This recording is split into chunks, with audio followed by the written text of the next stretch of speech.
الحمد لله رب العالمين والصلاة والسلام على رسوله الأمين وعلى آله وصحبه أجمعين. On continue le livre de notre imam Muhammad ibn Ismail al-Bukhari rahimahullah ta'ala. Donc il nous dit dans son Jami' al-Sahih Babun haddathana Abdullah ibn Yusuf. Donc il nous dit nous a informé Abdullah ibn Yusuf. Ici on remarque quelque chose. Le premier hadith, l'imam al-Bukhari rahimahullah ta'ala le rapporte de son professeur, bien d'un de ses professeurs qui s'appelle Abdullah. Le premier hadith qu'on a vu, là on est au second hadith, on est au hadith numéro 2. Et dans le hadith numéro 2, il nous rapporte le hadith d'un homme, d'un professeur qui s'appelle aussi Abdullah. Et ça va nous servir de moyen mémotechnique pour retenir les rapporteurs, pour retenir de qui rapporte al-Bukhari rahimahullah ta'ala dans son sahih. Donc les deux premiers de qui il rapporte s'appellent Abdullah. Après le troisième, ce sera différent, on verra pour un moyen mémotechnique, ce sera Yahya. Donc Abdullah, le premier c'est, on a dit Abdullah ibn Zubayr al-Humaydi. Ça c'était dans le premier hadith. Aujourd'hui on a Abdullah ibn Yusuf. Abdullah ibn Yusuf. Et ce Abdullah ibn Yusuf, rahimahullah ta'ala, al-Tannisi, al-Kala'i, Abu Muhammad, أثبت الناس أو من أثبت الناس هما روايتان عن الإمام يحيى بن معين عن الإمام مالك. Ce Abdullah ibn Yusuf, on va remarquer que dans le Sahih de Al-Bukhari nous rapporte des hadiths de lui, de Abdullah ibn Yusuf, mais selon Malik, il va souvent rapporter de son professeur Abdullah ibn Yusuf et passer à Malik. Selon le Bukhari, selon Abdullah ibn Yusuf, selon Malik. Et en fait, le Bukhari, rahimahullah, parfois, il ne va pas seulement se contenter de nous rapporter des hadiths de rapporteurs fiables. Non, pas seulement. Il va aussi nous choisir des rapporteurs fiables qui rapportent de leurs professeurs les plus fiables, avec qui ils étaient les plus proches. Ils étaient très proches de ces professeurs-là. Donc en fait, on a un bon rapporteur qui nous rapporte les hadiths qu'il a les mieux mémorisés. Le mieux mémorisé. Ça, c'est nour ala nour, c'est lumière sur lumière. Donc c'est excellent. Parfois, on va trouver que le Bukhari rahimahullah va nous rapporter un hadith d'un rapporteur, d'un savant qui n'est pas top dans la mémoire.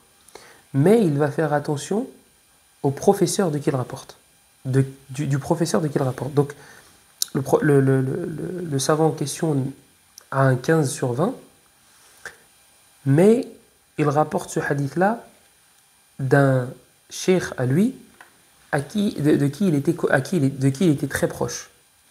Donc le 15 se transforme en 17 ou en 18 ou en 19. Pourquoi ?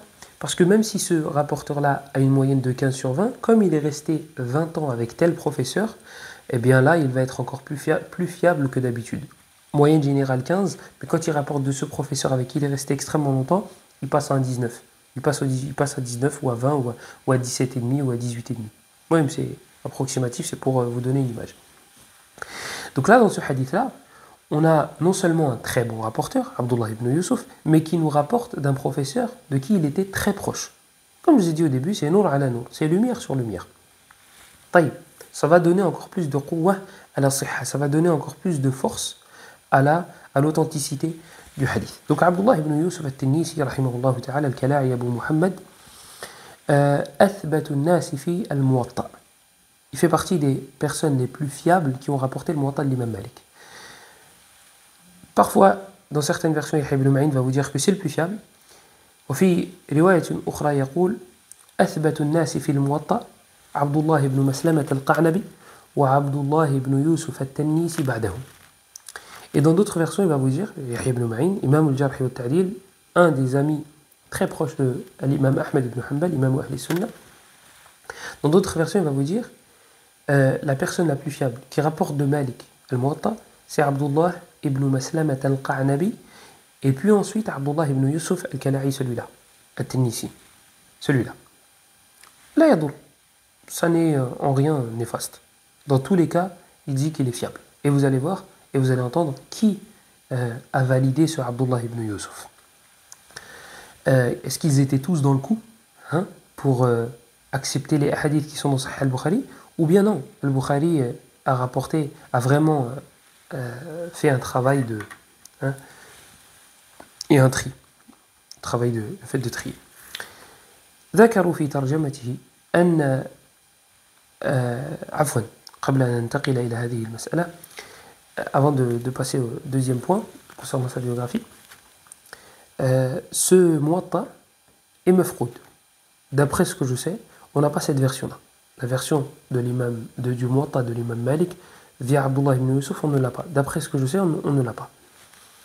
Ensuite, l'autre sujet, c'est qu'il a des masail siwa al-Muwatta an l'imam Malik. C'est que Abdullah ibn Yusuf a des notes qu'il a prises de l'imam Malik qui n'ont aucun rapport avec le Muwatta de l'imam Malik. Donc il a des ziyadat, il a autre chose qui peut nous être très utile concernant l'imam Malik rahmatullahi alayhim jami'an. Malheureusement, je n'ai pas trouvé grand chose dans sa biographie. Peut-être que c'est dû au peu d'ouvrages que j'ai dans ce domaine-là. Allahu a'lam. En tout cas, je n'ai pas trouvé grand chose dans sa biographie concernant des points à relever.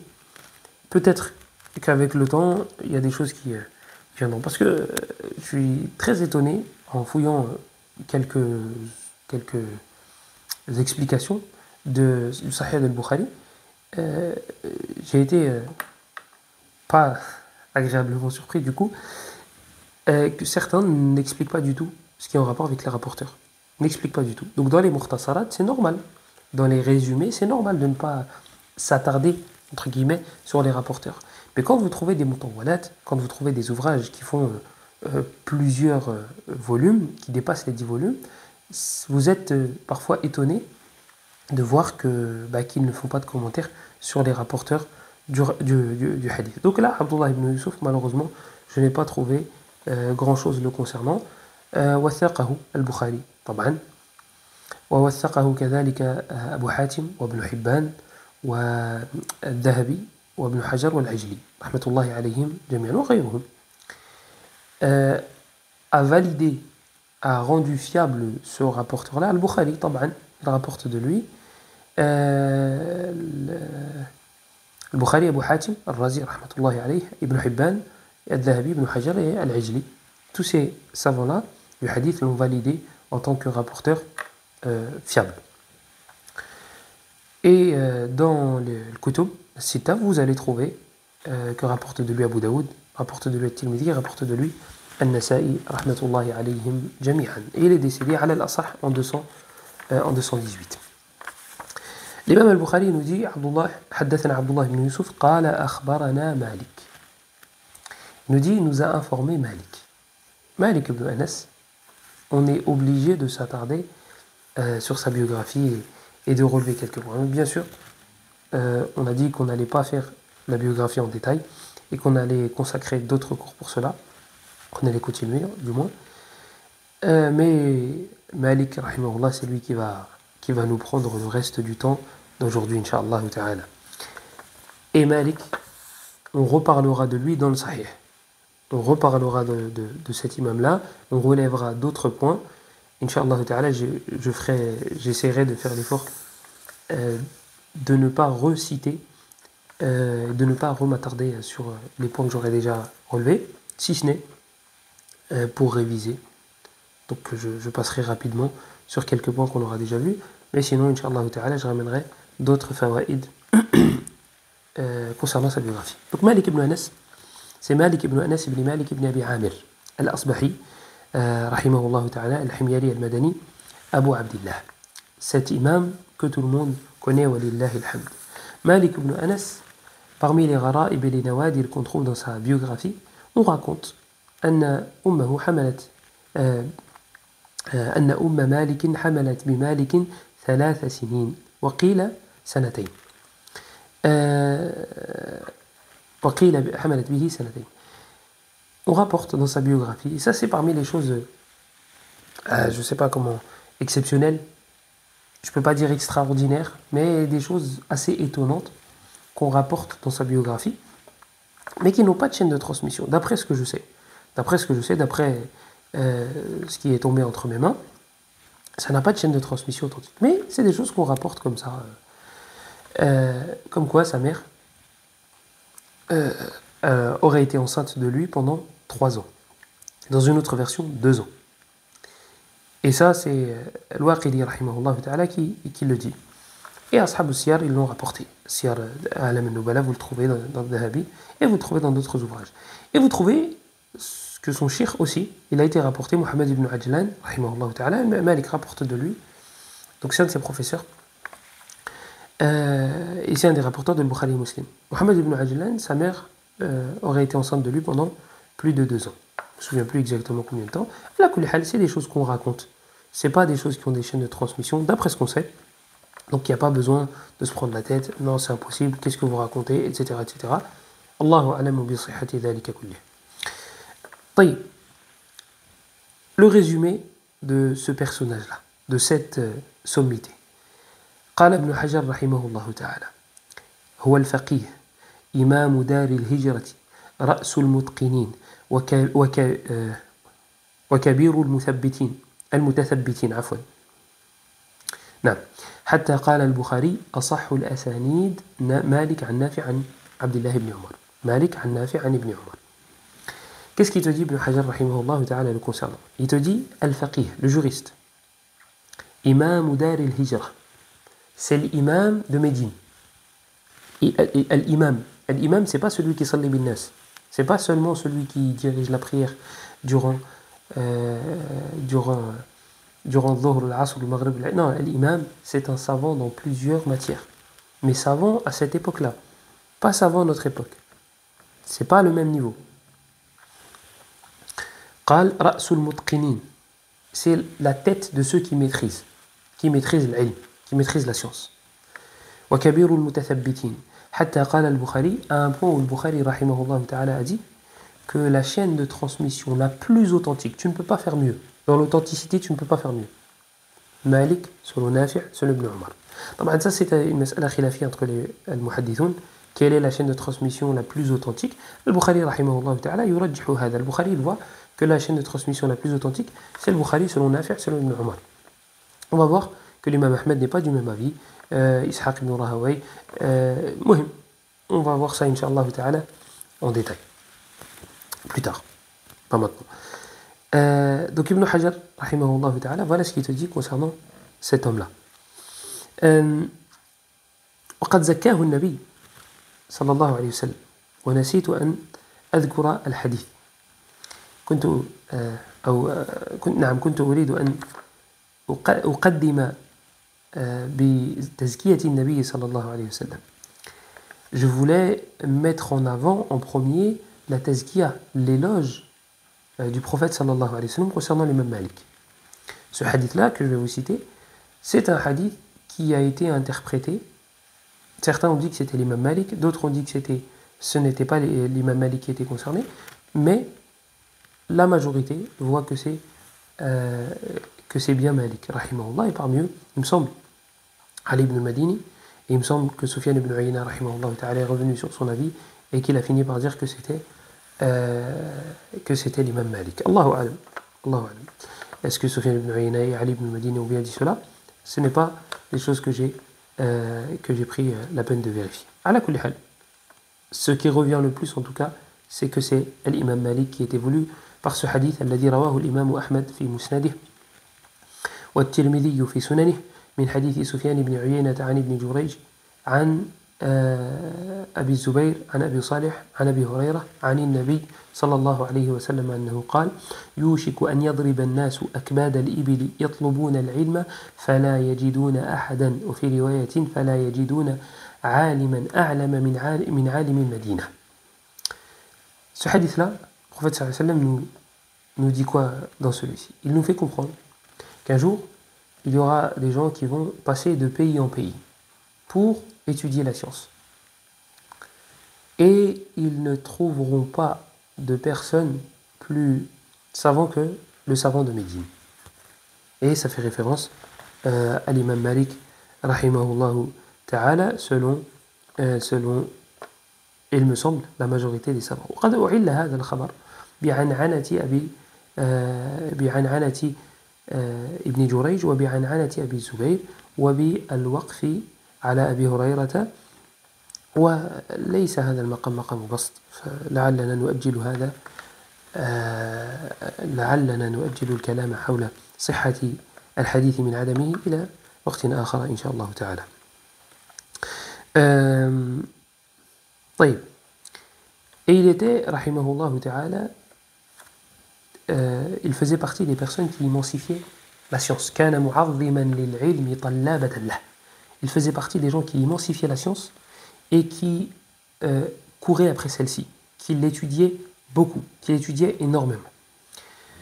قالوا في ترجمته طلب العلم وهو ابن بضع عشرة سنة. Il a commencé à étudier la science alors qu'il avait une dizaine d'années. Alors qu'il avait البضع ما بين 3 إلى 9 كما جاء في السنة. البضع c'est entre 3 et 9. Donc il a étudié la science 14 ans, 15 ans, 16 ans, 17 ans, 18 ans.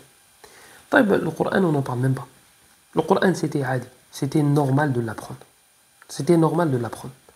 Et moi, je suis très étonné à chaque fois que j'entends parler d'une personne dans la da'wah et quand je vais regarder son parcours, sa biographie, en fait, c'est simple.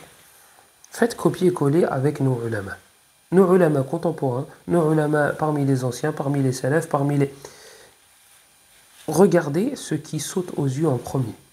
Vous allez voir que la première ligne dans leur biographie, ça va être quoi? Hafiz al-Qur'an. C'est normal. C'est pas quelque chose d'exceptionnel. Il a appris le Qur'an à 9 ans, à 10 ans, à 11 ans, à 12 ans. Mouhim, il commence par, il a appris le Qur'an. Il a fini d'apprendre le Qur'an à tel âge. C'est quelque chose de normal. Aujourd'hui, tu trouves dans les biographies, j'ai été chez Foulan, et chez Foulan, et chez Foulan, et chez Foulan. Ah ouais, il doit être trop fort. Ou bien, j'ai dormi 10 ans à Médine. Il dit pas j'ai dormi, hein, mais il a dormi. Il a dormi. On voit aux effets de la da'wah, on voit à la qualité des cours. Quand tu écoutes un cours de 20 minutes et qu'il y a 5 versets qui sont cités, 5 versets et un hadith. 5 versets et 5 hadiths. 5 versets et un hadith. Pardon. Le tout, ça fait 5. Et qu'il y a 5 erreurs sur 5. 5 erreurs sur 5. Quand tu vois le dossier et tu te dis, bon, il a étudié des années à Médine, normalement, ou bien des années à la Mecque, ou bien des années en Égypte, et tu vois 5 erreurs sur 5. Il y a un problème. Et quand tu vois des personnes qui ont le livre en face d'elles, et qui font des erreurs dans le hadith qu'ils ont en face, tu dis un problème. Et c'est nisbi, hein, c'est proportionnel. Si une personne fait une erreur sur 5, il n'y a pas de problème. Si une personne est fatiguée, elle fait une erreur, 2 erreurs, ça peut arriver. Mais quand c'est du 5 sur 5, quand dans ton cours de 29 minutes, ou 30 minutes, ou 35 minutes, et je sais de quoi je parle, hein, des fois, j'ai des suggestions, je regarde, j'écoute, le dossier, il a l'air beau, la bibliothèque, elle est belle. Elle est belle, la bibliothèque, le dossier, il a l'air beau, même s'il n'y a pas de Coran qui est cité, il y a juste l'endroit, ou le nom des chouyours. Taïb, et après, quand tu écoutes le cours, et que tu vois qu'il cite 5 hadiths, avec des versets par cœur, et qu'il y a 4 erreurs sur 5, ou 5 erreurs sur 5, il y a un gros problème. Il y a un sérieux problème. Mais, alhamdoulilah, pour eux, grâce à Allah, il y a le fait qu'Allah cache les défauts. Et il y a le fait aussi que les gens sont facilement impressionnés. Facilement. Ils ne sont pas arabophones. Tu peux citer le verset. Le verset, tu l'inventes. Les gens vont voir que du feu. Bref. Si la maslaha sous-entend qu'on cite les noms, on citera les noms, sans aucun problème. Pour l'instant, je ne vois pas d'utilité, au contraire. Ala kulli hal, parce que c'est des gens qui font du khair, c'est des gens qui répondent du bien. Mais il n'y a pas de... Voilà. Moi, je trouve ça étonnant. Donc, la première chose qu'on voit dans la biographie de nos savants, la première chose qui saute aux yeux, Hafiz al-Qur'an. Il a mémorisé le Qur'an. Et comme j'ai dit, ce n'est pas quelque chose d'exceptionnel. C'est quelque chose de normal. Jusque-là, tu es un ami. Jusque-là, tu es quelqu'un de la masse.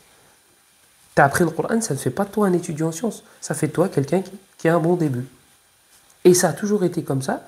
Et j'espère que ça restera toujours comme ça. Même si on passe par une mauvaise période. Alhamdulillah, les les Africains de manière générale appuient sur l'importance du Coran. Appuient sur l'importance. J'ai appris que dans certains pays du Golfe, je crois, qui demandaient 20 hizb du Coran. 20 hizb pour devenir imam. Au Maghreb, en Afrique, ça c'est... Bref, tu t'affilies à la science, tu n'as pas fini le Coran. Et je sais, hein, on est au courant des paroles des usuliyoun et des fuqaha, etc., qui disent oui, le Coran, c'est pas une obligation pour devenir un savant. Et toi, tu veux l'obliger pour les gens qui sont même pas des savants, qui sont des étudiants en sciences. Ce que tu trouves dans les livres, en théorie, essaye de l'appliquer, essaye de le mettre en pratique dans la vie de tous les jours. Regarde les biographies des savants et dis-moi quel savant n'a pas fini le Coran. Dans chaque siècle, tu en sors. Tu vas en sortir combien? Et tu veux faire de ces exceptions-là une règle. Et puis ces savants-là qui n'ont pas fini le Coran, que tu vas sortir. Hein? Foulan et Foulan, t'as vu, c'est un grand savant, t'as vu, Taïb. Ce savant-là, demande-lui. Ou bien si on l'avait questionné sur l'importance d'apprendre le Coran, de mémoriser le Coran entièrement, qu'est-ce qu'il t'aurait répondu? Est-ce que tu ne penses pas que lui, il avait peut-être quelque chose qui l'empêchait? Peut-être que lui, peut-être que lui, il le vivait mal. Donc, je sais pas, c'est bizarre. Après, c'est peut-être moi qui suis fou. Et ce n'est pas l'avis de tous les savants. Hein. Tu n'as pas besoin de finir le Coran pour devenir savant. Ce n'est pas une mas'ala, il y a un ijma' dessus. Hein. Non. Il y a la famille d'Ibn Taymiyyah, il me semble le grand-père, le père, et peut-être même Ibn Taymiyyah, qui n'étaient pas d'accord avec ce point-là. Moi, c'est à vérifier. C'était quelque chose que j'avais entendu de Cheikh Abd Salam al-Shuway'ir, hafidhahullah ta'ala, qui disait que Ibn Taymiyyah, rahimahullah, son père, son grand-père, voyaient que non. Il fallait finir le Coran pour devenir savant. Parce que tu veux apprendre les versets de l'ahkam, du halal et haram, pour devenir savant. Ils ont divergé sur le nombre de versets. Ils ont divergé. Ils ne sont pas d'accord sur le nombre de versets sur l'ahkam. Ala kulli hal, pour vous dire, pour piquer encore une fois, pour faire une piqûre de rappel, concernant l'importance de mémoriser le Coran. C'est la base. C'est la base. Et tu vas voir qu'après, tout va être facile. Tu vas apprendre Kitab Tawhid, 66 chapitres, etc. Mais tu t'apprends le Coran. Tu vas apprendre une alfiya, que ce soit l'alfiya d'Ibn Malik dans le Nahu, ou bien autre chose, tu vas faire automatiquement une comparaison ou une analogie avec le Coran que tu as mémorisé ou que tu as réussi à mémoriser. Et puis, au-delà de ce ressenti-là concret, il y a aussi la baraka. Il y a aussi la baraka d'avoir le Coran, la baraka d'avoir un wird avec le Coran, d'avoir une habitude avec celui-ci, d'être obligé de le réviser et de le répéter et de le réciter. Pourquoi des conférenciers, il y en a plein, et des imams pour Tarawih, il n'y en a pas? Ou presque pas. Comment ça se fait? Les conférenciers qu'on voit en direct, en différé, etc., pourquoi on ne les voit jamais devant un Tarawih alors qu'on en a besoin? Pourquoi là, c'est les gens de la Sunna, etc., etc., et il n'y a pas les gens de la Sunna devant? Pourquoi? Parce que ce poste-là, tu peux tricher, ce poste-là, tu peux pas tricher. Après, tu peux cacher le téléphone et lire. Hein. Ala kulli hal. Donc, c'est quelque chose qui nous saute aux yeux. Directement, quand on lit la biographie de nos savants, on voit ils ont mémorisé le Coran. Hafidh al-Qur'an. C'est quelque chose de normal. Ça ne fait pas de la personne quelqu'un d'exceptionnel, un savant exceptionnel. C'est normal. C'est normal. Taïb.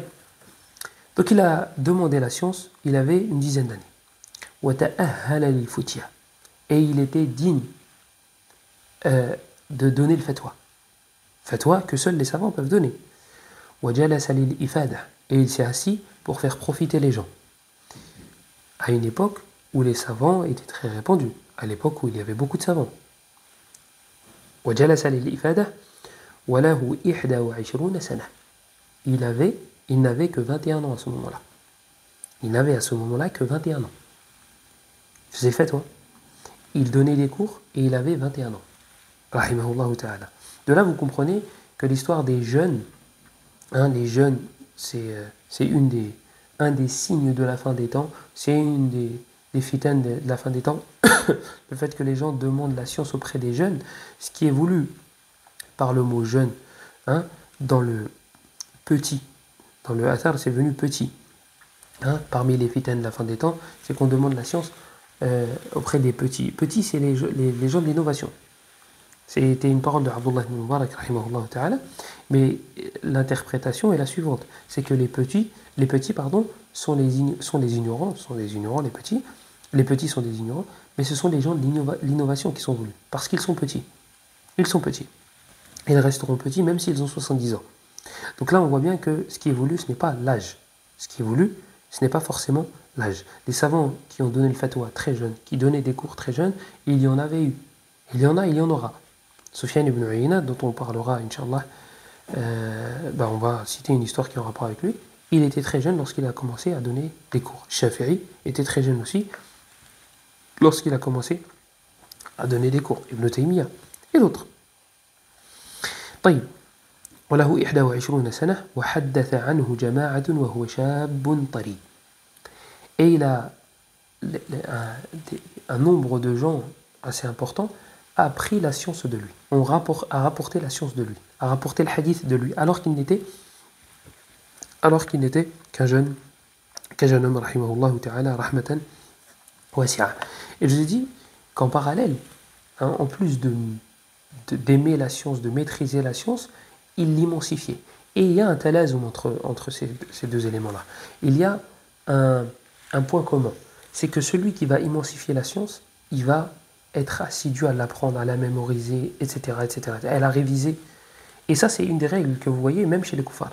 Ils vous disent, lorsque vous voulez apprendre quelque chose, immensifier, donner de l'importance à la chose. Et c'était une parole de Abdullah ibn Mubarak d'ailleurs.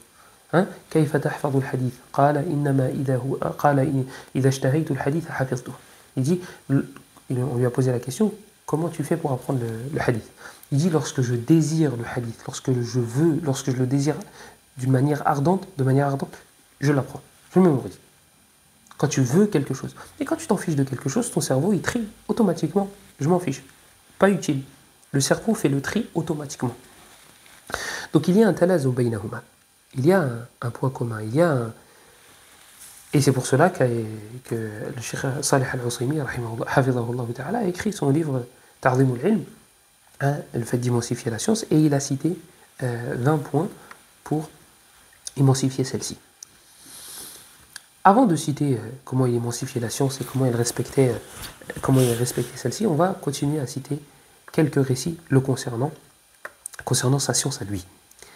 Il avait parmi ses professeurs Az-Zuhri, Muhammad ibn Muslim, ibn Ubaydillah ibn Abdillah ibn Shihab Az-Zuhri, rahimahullah ta'ala, cet océan de science. Et un jour, c'était l'Aïd. Donc les gens étaient occupés, chacun était préoccupé ou occupé avec sa famille, les cadeaux, etc., etc. C'est un jour de joie, etc. Sauf que Malik, rahimahullah, lui, il est parti voir Zuhri. Et on en a profité, il s'est dit, les gens, ils vont fêter l'Aïd, moi je vais aller étudier la science. Donc il va chez Zuhri, sa servante l'ouvre, et il dit, je veux le hadith. Il dit, voilà, il dit, mais les gens ils sont en train de fêter l'Aïd. Il dit, au moment où je savais que j'allais pouvoir me retrouver seul avec toi, pour étudier le hadith, pour étudier la science. Taïb Zuhri le dit écrit. Parce que Malik s'était préparé, bien évidemment. Il avait pris de quoi écrire. Et de quoi écrire, c'est pas un stylo, une feuille. C'est des choses bien plus grandes. Alors, je regarde si j'ai pas écrit n'importe quoi et j'ai pas montré la suite à la caméra. Taïb. Donc il avait de quoi écrire, de quoi prendre des notes. Zuhri lui a donné 40 ahadiths. Je vous rappelle que les ahadiths à l'époque, c'était pas le prophète a dit, et c'est tout. Non, c'est la chaîne de transmission, puis le prophète a dit. Donc, l'imam Malik, rahimahullah, écrit les 40 ahadiths. Il écrit les 40. Et Zuhri lui dit, c'est bon, vas-y, rentre chez toi. Malik, rahimahullah, il lui dit, zidni, rajoute-moi. Zuhri lui dit, va, rentre chez toi, mémorise et après, tu m'en demanderas plus. Malik lui dit, ça y est. Quoi, ça y est? Ça y est, je les ai mémorisés. Comment ça, tu les as mémorisés? Je viens de te les donner, tu viens de les écrire. Prends, on va apprendre. Il dit, non, je les ai mémorisés. Taïb Zuhri, il a pris ce sur quoi il a écrit Malik. Il a dit, je t'écoute. Et il a cité les 40, avec les chaînes de transmission. Et Zuhri, là, il a été ébahi. Attention, on ne t'impressionne pas facilement, Zuhri. Hein. Tu n'impressionnes pas facilement. Là, il est choqué, abasourdi. 40, je viens de te les donner. Tu les as mémorisés avec les chaînes de transmission. Zuhri lui rend et lui dit pars. Il lui a dit, toi, tu vas avoir une place dans la communauté de Mohammed. Sallallahu alayhi wa sallam. Wa sadaq. Et il a eu raison. Il a eu raison. Donc Zuhri, rahimahullah ta'ala, il était étonné devant la science de Malik et sa mémoire impressionnante. Vous avez vu, je vous ai dit, à cette époque-là, c'était pas 42 hadiths de Nawawi en un an. Non, 40 hadiths en une assise. En une assise. Vous voyez pourquoi on ne peut pas se comparer à eux et pourquoi ça nous fait rire. C'est même parfois gênant, on ne sait pas. Quand une énergumène vient et nous dit « Ouais, mais Malik il s'est trompé. Malik il s'est trompé. » Il te le dit comme ça, Bila Haya. Il te dit « Malik il s'est trompé. » Dis « Je n'ai pas choisi cet avis. » Dis « Je préfère tel avis. » Et encore, hein, parce que le jeu il est problématique. Mais de là, moi j'ai déjà eu un différend avec un directeur de mosquée, j'ai eu que ça, mais un président. Mais il y en a un qui tenait particulièrement tête. Et il m'avait demandé de faire des cours pour des adolescents. Donc c'était tous les samedis et tous les dimanches. Et il y avait un groupe de jeunes, pas adolescents, du coup c'était un peu plus âgés, qui demandaient des conférences. Sauf que moi, on m'a rien demandé. Mais ils voulaient des conférences. Donc c'était à moi d'aller les voir et de leur dire je vais vous faire une conférence et ça, et ça, et ça, et ça. Mais ça, c'est hors de question. Ils ont besoin de science. Ils demandent. Moi, je ne vais pas les proposer. Moi, c'est nafsi, nafsi. Moi, ma philosophie à moi, c'est moi d'abord, moi d'abord. Moi, si j'ai le choix entre enseigner et apprendre et réviser, mais que pour moi, je vais choisir l'option qui me plaît le plus. C'est moi d'abord, moi d'abord. Amma ifadatul nas, ça passe en second plan. Taïb, ce président m'est tombé dessus à la fin de l'année et m'a dit voilà, on a fait ton bilan et on n'est pas fiers de toi. Allahu Akbar. Et pourquoi ? Parce que tu n'as pas été assez utile. Ah oui. Et pourquoi ? Parce que tu n'as pas donné tu as donné 0 conférence aux jeunes d'une vingtaine d'années. Je dis, mais j'étais disponible, vous aviez mon numéro, vous pouviez me contacter, on se croisait souvent à la mosquée. Pourquoi vous ne m'avez jamais proposé ? Pourquoi vous ne m'avez jamais demandé ? Pourquoi vous ne m'avez jamais sollicité ? Il m'a dit, c'est à toi de faire l'effort, de venir et de proposer. Écoutez-moi bien. Là, c'est un commentaire personnel. Tant qu'on considérera les imams, les aïmmas, comme des employés, ça ne marchera pas. Ça ne marchera pas. Vous aurez des aïmmas qui seront considérés comme des employés, donc qui feront ce que font les employés. Voilà. Va à droite, va à gauche, il va à gauche. Zakat al-Fitr, c'est quoi ? En argent. Ouais, je dis en argent, ok. T'es maliki. Les malikites, ils disent pas ça. Ouais, mais... la maslaha. Non, c'est pas la maslaha. C'est ton patron qui t'a dit de dire, donc tu as dit. Tout simplement. Tout simplement. Tant qu'on raisonnera comme ça, il y aura des problèmes. Il y aura des problèmes. Et les gens seront et sont perdus.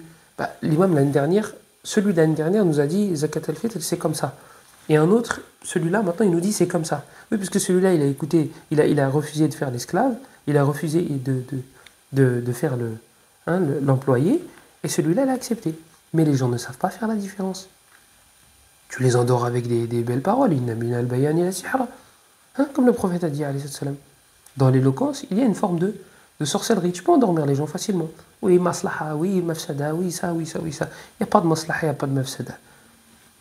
Là, je vous parle de Zakat al-Fitr en guise d'exemple, parce que c'est le dernier sujet qui est remonté jusqu'à moi. Mais je pourrais vous en donner plein des exemples comme ça. Je pourrais vous en donner plein. Tu passes du temps à construire et à dire aux gens, écoutez, 2 plus 2, c'est égal à 4. Et attention, et tu as une pression de la part des responsables, parce qu'ils te disent, mais nous on va faire, mais nous on n'accepte pas, mais nous... Il y en a un qui est banquier, l'autre il est boulanger. Mais ils n'acceptent pas que tu dis ça dans le fiqh. Tu passes du temps Tu mets ton énergie et ta santé mentale pour dire aux gens non, c'est pas comme ça. Et puis après, il passe à un autre imam qui va accepter de dire bah, zakat al-fitr, non, c'est pas comme ça. Il vous a raconté n'importe quoi l'autre. Voilà, et les gens suivent. Et ils savent plus quoi faire. Après, ils sont perdus, ils disent bah, vous avez vu comment on fait pour suivre la vérité? Il y en a un qui dit à droite et l'autre qui dit à gauche. Ouais, donc tant qu'on considérera les imams comme des employés, il y aura toujours des problèmes. Là, c'est ce qui s'est passé. Donc voilà, c'était à toi de proposer. Et j'avais cité la parole de l'imam Malik, rahimahullah ta'ala, qu'on rapporte dans sa biographie justement, quand le gouverneur a voulu que l'imam Malik se déplace pour qu'il récite le Muwatta à ses enfants. Je répète, le roi, le gouverneur, voulait que Malik se déplace jusqu'au royaume pour réciter le Muwatta à ses enfants, aux enfants du gouverneur. Malik a refusé.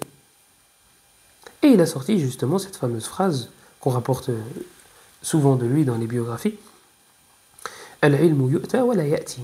La science, on vient à elle. C'est pas elle qui vient à toi. Et c'est logique, c'est toi qui vas étudier la science. C'est pas la science qui va t'étudier, ou c'est pas la science qui vient à tes pieds et tu l'apprends et tu la... Non, la science, elle n'a pas besoin de toi, c'est toi qui as besoin de la science. Et il m'a dit, bila haya, il m'a dit sans aucune pudeur, l'imam Malik s'est trompé. L'imam Malik s'est trompé. Ajib, cette jur'a, cette audace de dire Malik s'est trompé, cette facilité à dire Malik s'est trompé. Mais Malik, tu ne peux pas t'asseoir à sa table. Toi, tu t'assois. Vous avez vu quand on faisait à manger, les mamans faisaient à manger, les hommes ils mangeaient, après les femmes, après les enfants, ils mangeaient sur la petite table. Malik, il s'assoit avec la table des hommes. Toi, soit tu t'assois à la table des femmes, soit à la table des enfants. Tu t'assois pas à la table de Malik. C'est impossible. Tu ne peux même pas parler avec lui. 40 hadiths, en une assise, il les a apprises. Toi, tu n'as même pas les 42 hadiths de Nawawi. Et moi, cette personne-là, qui était Anir, qui était le président là-bas, je l'ai entendu réciter du Coran. Je l'ai entendu de mes propres oreilles. Je l'ai entendu réciter Nas, le Falaq et l'Ikhlas. Et j'ai entendu des erreurs. Je vous laisse imaginer. Mais il a le droit de dire que Malik s'est trompé. Il a le droit. Vous savez, peut-être que l'imam Malik s'est trompé sur cette parole-là. Moi, je ne veux même pas rentrer dans le débat. Mais que quelque chose comme toi me dise que Malik s'est trompé, je n'accepte pas. C'est pas possible. Un savant qui me dit Malik s'est trompé, il n'y a pas de problème. Étudiant en sciences avancées, peut-être, Allahu alam, je ne sais pas. Mais quelqu'un qui se trompe sur le Falaq al-Nas, il ne peut pas me dire Malik s'est trompé. Je suis désolé. Je suis désolé.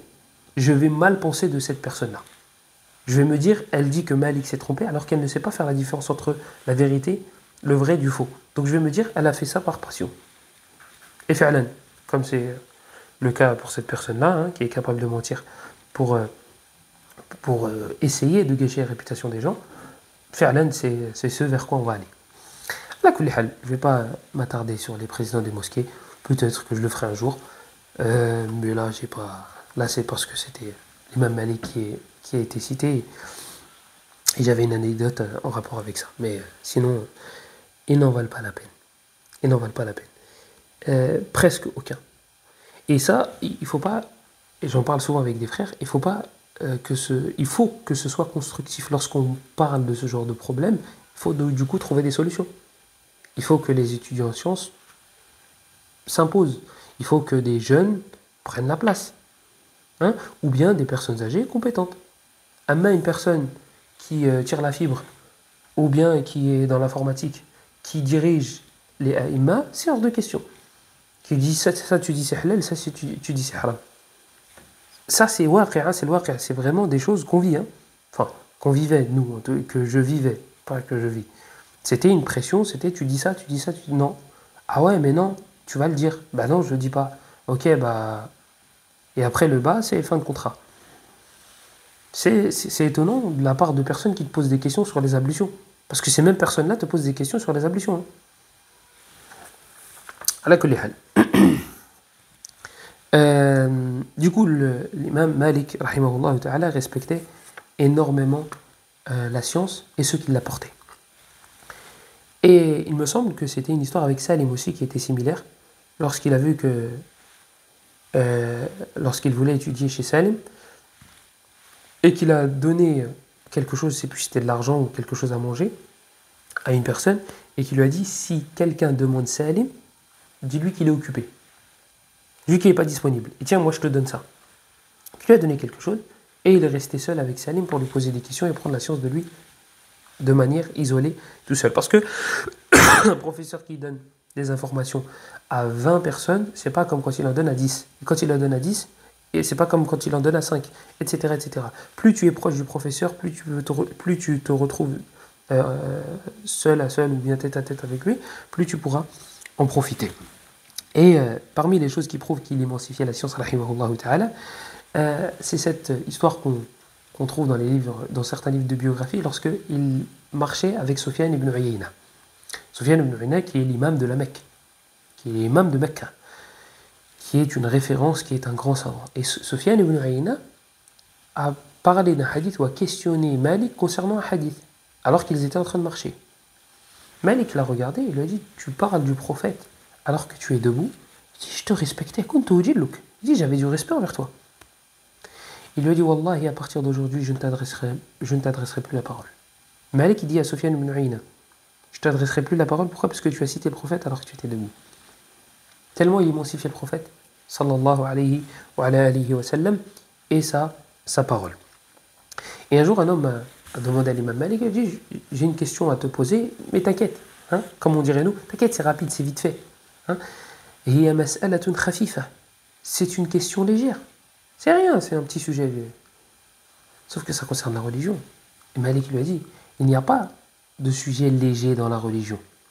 Alam tasma' qawla rabbika azza wa jalla idh yaqul inna sanulqi alayka qawlan thaqila.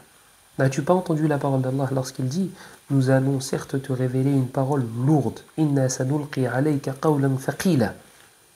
C'est une parole lourde, la révélation. Et on va le voir à travers ce hadith-là. Et à travers le hadith de Abdullah ibn Abbas. Ce n'est pas le suivant, mais c'est celui d'après, il me semble. Taïb. On raconte aussi dans sa biographie qu'un homme aurait dit à sa femme,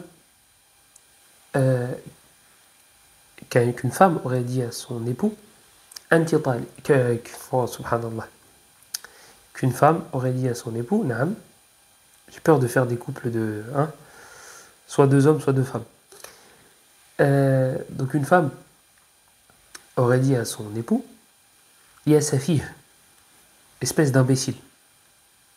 La femme, elle dit ça à l'homme. L'épouse, elle dit ça à l'époux. Il y a sa fille, ô imbécile. L'homme, qu'est-ce qu'il a répondu? Ou qu'est-ce qu'il aurait répondu? In kuntu safihan fa anti taliq. D'ici, moi je suis un imbécile, eh ben tu es divorcé. Là, si c'est un imbécile, si c'est un idiot, bah du coup le divorce aura lieu, il l'a prononcé. Donc ils sont partis voir l'imam Malik, rahimahullah ta'ala. Et il a dit, voilà, est-ce que c'est un imbécile ou non? Et regardez le mi'yar, regardez la balance. C'est quoi? Il a dit, in kana min al-ulama, ou kana yujalisu al-ulama, falaysa bisafih. Il dit, si c'est un savant, ou une personne qui s'assoit avec les savants, alors ce n'est pas un imbécile. Ça veut dire que si il ne rentre pas dans une de ces catégories, c'est quoi? C'est un imbécile. Est-ce qu'il y a autre chose? Non, concernant cela, il n'y a rien. Il n'y a rien d'autre. Et donc, le dernier point que je voulais évoquer, du coup, avec toutes ces éloges, forcément, l'imam Malik, c'est le meilleur des quatre écoles. Malik, c'est forcément le meilleur. Regarde, on a dit, le prophète, il a fait sa tezkira, alayhi salam. On a dit qu'il étudiait la science et qu'il mémorisait en une assise une quarantaine de hadiths. Et on a dit. Forcément, c'est le meilleur des quatre. Tu veux un autre argument pour dire que c'est le meilleur des quatre écoles juridiques, c'est lui le meilleur? C'est le fils d'un compagnon. On a dit Malik ibn Anas ibn Malik. Taïb Anas ibn Malik, c'est un compagnon du prophète. C'est le servant du prophète. Il a servi le prophète pendant 9 ans. Il me semble, dans d'autres versions, c'est venu 10 ans. Il me semble. طيب, c'est le fils d'un compagnon, Malik ibn Anas ibn Malik. Ça fait des arguments assez puissants quand même pour dire que c'est le meilleur. Alors, il faut savoir que ça, moi, ça m'a été dit. Moi, on m'a dit cela. On m'a dit c'est le fils d'un compagnon, donc du coup forcément c'est le meilleur des quatre. On m'a dit ça. طيب, il y a Abu Hanifa qui pourrait être aussi jugé comme étant le meilleur. ألم يقل نبينا صلى الله عليه وسلم سراج أمتي أبو حنيفة النعمان الجواب نعم لم يقل ذلك النبي صلى الله عليه وسلم. على كل حال, je traduirai ça après. Donc on pourrait dire que Abu Hanifa c'est le meilleur. La dernière partie je la traduirai après. Je vais laisser le suspense. On pourrait dire qu'Abu Hanifa rahimahullah ta'ala c'est le meilleur aussi. Pourquoi? Parce que le prophète sallallahu alayhi wa sallam n'a-t-il pas dit la lumière, le soleil de ma communauté, c'est Abu Hanifa al-Nu'man. Donc le meilleur madhab c'est Abu Hanifa. Regarde le prophète ce qu'il a dit le concernant. Ah mais Shafi'i t'en approche pas. Pourquoi? Parce que le prophète sallallahu alayhi wa sallam a dit سيخرج رجل من أمتي محمد بن إدريس أشد من إبليس. Va sortir dans ma communauté un homme أشد عليها qui sera plus coriace, plus néfaste qu'Iblis. Et son nom c'est Muhammad ibn Idris. Et Muhammad ibn Idris c'est Shafi'i. خلاص, c'est Shafi'i on jette à la poubelle. Malik il a la tazkiya du prophète. Abu Hanifa a la tazkiya du prophète. Ahmed il a quoi? Ahmed c'était un frère, un étudiant sur cette fois-ci qui m'a dit c'est le meilleur. J'ai dit ah bon? J'ai dit comment tu sais? Il m'a dit parce que les ulama ont dit. Il m'a dit parce que les savants ont dit. Les savants ont dit que c'était Ahmed le meilleur. Oui, les savants ont dit. Je dis on était c'était pendant la walima d'un frère. Je dis c'est qui les ulama? Et alhamdoulilah, il y avait pas mal de frères, certains étudiants en sciences. Et moi, je dis aux frères qui fait partie, machallah, des personnes que j'apprécie vraiment beaucoup. Et c'est un étudiant en sciences, il n'y a rien à dire là-dessus. Je dis, mais moi, j'aimerais savoir c'est qui les ulama. Je dis, les ulama. Et il m'a répété, les ulama, les savants ont dit que c'était Ahmed le meilleur. Et moi, j'aimerais avoir des noms. Moi, j'aimerais savoir. Si tu me dis des noms de savants contemporains, je vais te répondre forcément qu'il y a eu des siècles d'islam. Donc forcément, il y en a qui ont dit autre chose. Pourquoi les ulama? Pourquoi les savants ont dit que c'était Ahmed? Moi, le problème, ce qui me dérange, c'est le mot les savants. Des savants. C'est comme aujourd'hui, quand on te met en garde contre quelqu'un, on te dit les savants ont dit. Les ou des? Les salafis ont dit. Les ou des? Si tu me dis les, j'ai l'impression de contredire un consensus. Et là, c'est la même chose. Tu me dis les savants ont dit qu'Ahmed c'était le meilleur. Du coup, j'ai pas d'autre choix que de dire la même chose. Si par contre tu me dis des savants, je vais faire le travail de recherche. Je vais me dire, ça veut dire qu'il y a d'autres savants qui ont dit autre chose. Moi, je suis Hanbali. Moi, je suis l'imam Ahmed, rahimahullah, et même à cette époque-là, je suivais le madhab de l'imam Ahmed, et c'est le madhab que j'étudiais. Et que j'étudiais encore. Et cette histoire date d'il y a plus de 10 ans. 7 ans. 7 ans. Il y a plus de 7 ans. Mais le problème, moi, il est avec le principe. Moi, j'ai un problème avec le principe de les savants ont dit. Moi, ça me dérange et ça me gêne. Non, des savants ont dit que le madhab de l'imam Ahmed, si tu veux. Mais les savants ont dit que le madhab de l'imam Ahmed c'était le meilleur. Non, ce n'est pas vrai. Ce n'est pas vrai. Ala kulli hal. Et ce qui m'a étonné aussi, c'est que j'ai été repris par un étudiant qui était à ma gauche, qui était assez âgé, et qui m'a dit non, mais c'est vrai, les ulama, ils ont dit ça. Mais les ulama, c'est qui? Moi, là, pour moi, c'est Mubham. Pour moi, là, c'est pas clair. J'aimerais savoir qui a dit ça. Comme ça, quand tu vas me donner un nom, je vais te donner un nom équivalent. Si tu me dis Cheikh Ibn Uthaymin, moi, je vais dire Cheikh Al-Albani. Parce qu'ils sont à peu près équivalents, tu vois, ils sont à la même époque, et Allahu Alam qui est le plus savant des deux. Certes, dans certains domaines, on sait que Cheikh Al-Albani, le hadith, c'était sa spécialité. Mouhim, si tu me donnes un nom d'un contemporain, je vais te donner un nom contemporain, un nom qui est équivalent. Cheikh Al-Albani ne voyait pas que c'était le meilleur madhab, celui de l'imam Ahmed. Si tu me dis Cheikh Ibn Uthaymin, moi je vais te dire Cheikh Al-Albani. Si tu me dis Nawawi, si tu me dis Ibn Taymiyyah, je vais te dire Nawawi. Si tu me dis dans le fiqh, Si tu me dis Foulan, je vais te dire Ibn Abdel Bar. Si tu me dis Foulan, je vais te dire Foulan. C'est pas un sujet intéressant. On peut pas débattre sur ça, c'est pas intéressant. Il n'y a pas de thamara. Donc du coup, j'ai la réponse. C'est ça la réponse que. C'est qu'il n'y a pas de madahib, celui-là il est meilleur que celui-là. Il n'y a pas de celui-là il est plus fort que celui-là, celui-là il est plus savant que celui-là. Naam, dans un bab, tu peux dire, bah lui, l'imam Ahmed, il avait plus de hadith. Shafi'i, il était plus fort dans ça, Malik, il est plus fort dans ça. À travers des paroles de savants, bien sûr, c'est pas Ilyes qui va vous dire Ahmed. Non, à travers les paroles de savants et pourquoi pas les rapporter. Amma de dire Foulan est plus fort que Foulan et lui c'est le meilleur des quatre, tu sors ça d'où, Akhi? D'où tu sors ça? Et donc la réponse à la fameuse question quelle est la meilleure école à suivre des quatre, bah, ça dépend de la personne que j'ai en face de moi. Si toi tu es en Algérie, bah suis Malik. Si par contre toi tu es au Comores, bah suis Shafi'i. Si par contre toi tu es dans un pays où tout est mélangé, bah suis celui qui était le plus facile d'accès, on va dire ça comme ça. Nous on a été en France. Et il y a de ça 17 ans. L'école de fiqh qui était accessible, c'était celle de l'imam Ahmed. Moi, je parle pour moi en tout cas.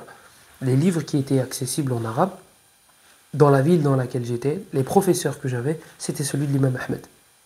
Voilà, donc ça nous a été facilité. Maintenant, si moi j'avais grandi en Algérie, je pense que j'aurais eu plus de facilité à étudier le madhab de l'imam Malik.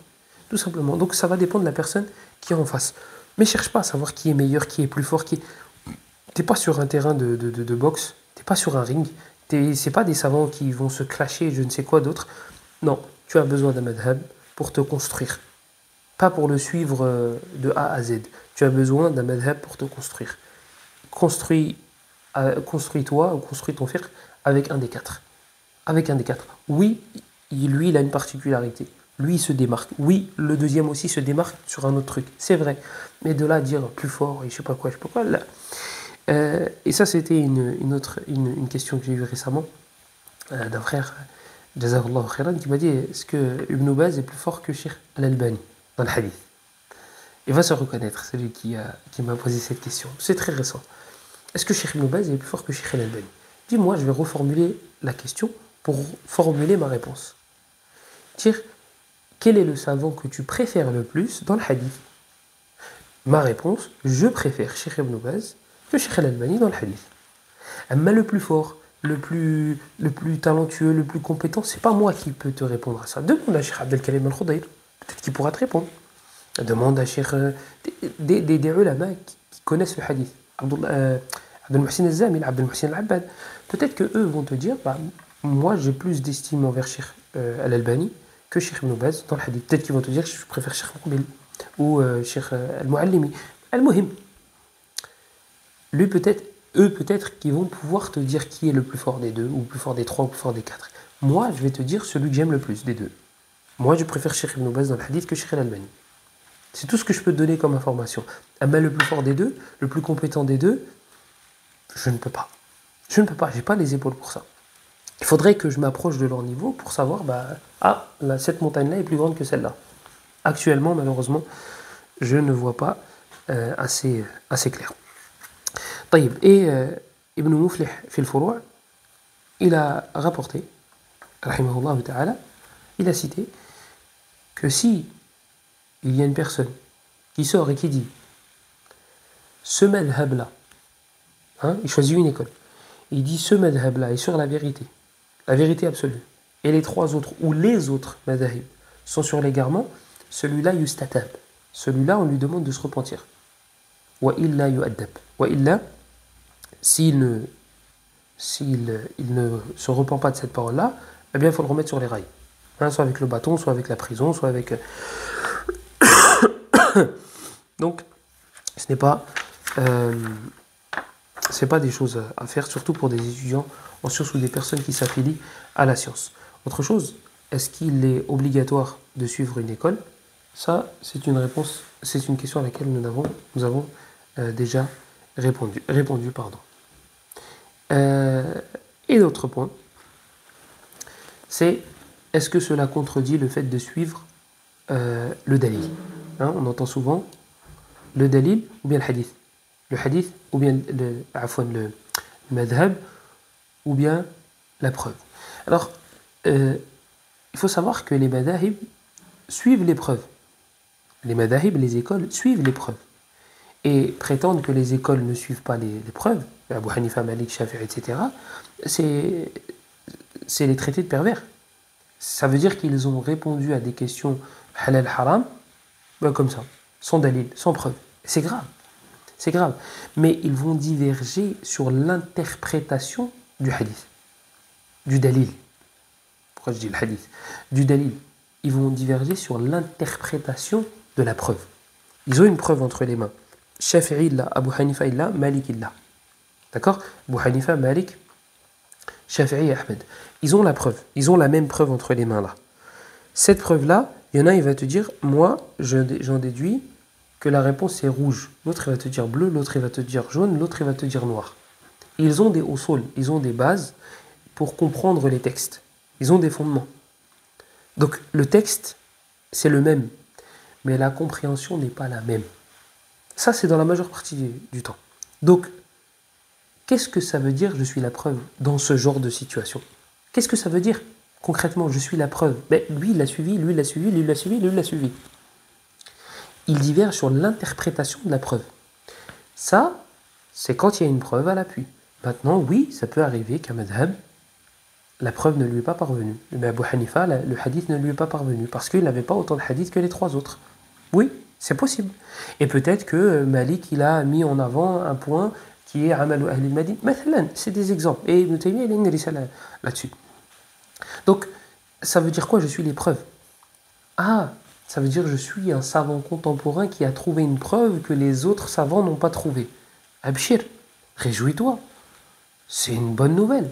Tu as réussi à trouver une bonne réponse, tu as réussi à trouver la réponse à une question. Personne avant ce savant contemporain n'avait réussi à mettre la main dessus. La Ummah, elle était dans un égarement pendant des siècles et des siècles. Des siècles et des siècles. Jusqu'à ce que ton savant vienne et dise les gens de la Sunna, ils ont dit que ça c'était halal. Les gens de la Sunna, ils ont dit que ça c'était haram. Et les autres, non, il faut suivre le dalil. Il faut suivre la compréhension du dalil de ton shir. Il faut suivre la compréhension de ton shir du dalil.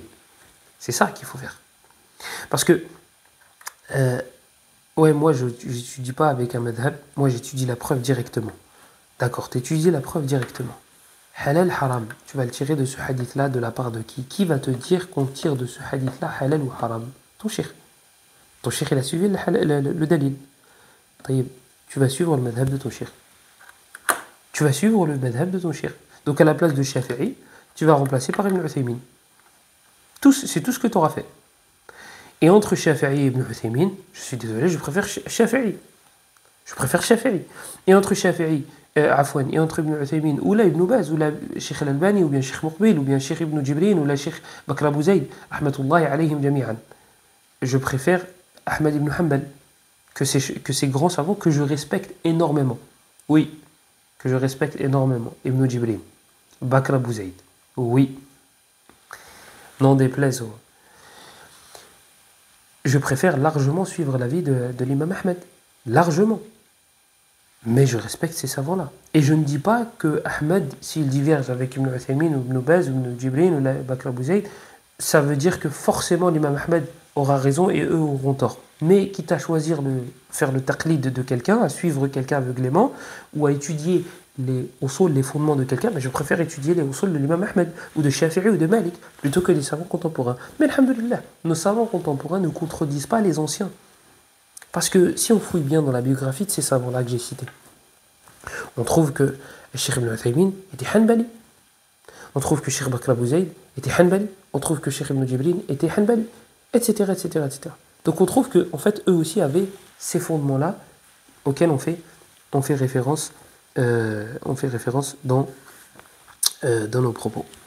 Et il y a un savant qui a, je ne connais pas, qui a mis ça sous forme de vers de poésie. وَقَوْلُ أَعْلَمِ الْهُدَى لَا يُعْمَلُ بقولنا بدون نص يقبل فيه دليل الأخذ بالحديث وذاك في القديم والحديث.